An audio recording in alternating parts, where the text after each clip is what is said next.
Salam sejahtera Bapak Ibu dan saudara-saudara. Mari kita menyiapkan hati kita. Pagi hari ini kita mau mendengar firman Tuhan. Sebelum kita memulai segala aktivitas kita, mari kita berdoa.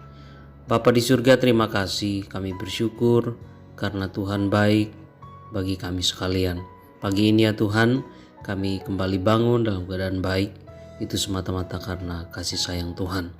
Saat ini ya Tuhan, kami mau mendengar firman-Mu. Oleh karena itu kami mohon Tuhan kiranya sertai kami di dalam kami mendengar firman Tuhan, merenungkannya, bahkan kami juga mau melakukannya di dalam keseharian kami. Terima kasih Tuhan. Kami berdoa di dalam nama Tuhan Yesus. Amin. Bacaan kita pagi hari ini terambil dalam Matius pasal 5 ayat 13 sampai ayat 16. Demikian firman Tuhan. Kamu adalah garam dunia. Jika garam itu menjadi tawar, dengan apakah ia diasinkan? Tidak ada lagi gunanya selain dibuang dan diinjak orang. Kamu adalah terang dunia. Kota yang terletak di atas gunung tidak mungkin tersembunyi. Lagi pula orang tidak menyalakan pelita lalu meletakkannya di bawah gantang, melainkan di atas kaki dian, sehingga menerangi semua orang di dalam rumah itu.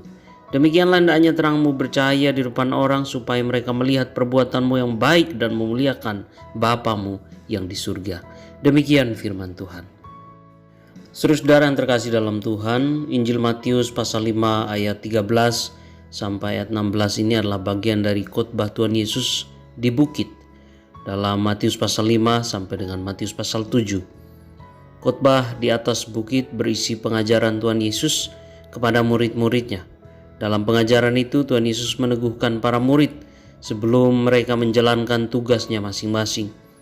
Pada Injil Matius pasal 5 ayat 13 sampai ayat 16 ini, Yesus meneguhkan para murid dengan menggunakan dua bentuk, yaitu garam dan terang. Ia mengatakan, kamu adalah garam dan kamu adalah terang dunia. Karena bentuk para murid adalah garam dan terang, maka fungsi mereka harus sama dengan bentuknya. Jika garam dan terang tidak berguna sesuai fungsinya, maka garam dan terang itu tidak ada manfaatnya lagi. Garam yang tidak menampakkan fungsinya akan dibuang dan diinjak-injak orang. Terang yang tidak menampakkan fungsinya tidak akan menghasilkan dampak apa-apa. Nah, saudara, orang Yunani memahami garam dan terang sebagai hal yang memiliki daya ilahi.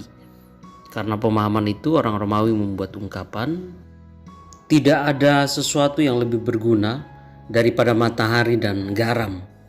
Pada masa hidup Yesus, garam selalu dihubungkan dengan tiga hal, yaitu yang pertama adalah kemurnian, yang kedua adalah pengawetan, dan kemudian yang ketiga adalah memberikan cita rasa pada banyak hal. Garam dikaitkan dengan kemurnian karena warnanya yang putih, mengkilap, sehingga dianggap sebagai barang yang paling bersih, paling jernih, karena berasal dari benda yang bersih dan jernih, yaitu air laut dan juga matahari. Kamu adalah garam, maka murid-murid Yesus mesti memurnikan dirinya di tengah-tengah kecemaran dunia. Garam dikaitkan dengan pengawetan. Pada masa itu garam digunakan untuk mengawetkan daging agar terhindar dari kerusakan. Para murid adalah garam, maka para murid akan menjadi daya pembawa kebaikan. Dan yang paling dikenal hingga kini adalah garam dikaitkan dengan cita rasa. Makanan tanpa garam menjadi hambar, menjadi tidak enak. Kamu adalah garam, berarti kehadiran para murid mesti membawa rasa yang baru, rasa yang enak. Bagian yang kedua, saudara, yang disampaikan Tuhan Yesus kepada para murid, yaitu kamu adalah terang. Terang didapat dari matahari pada siang hari dan juga pelita atau lampu pada malam hari.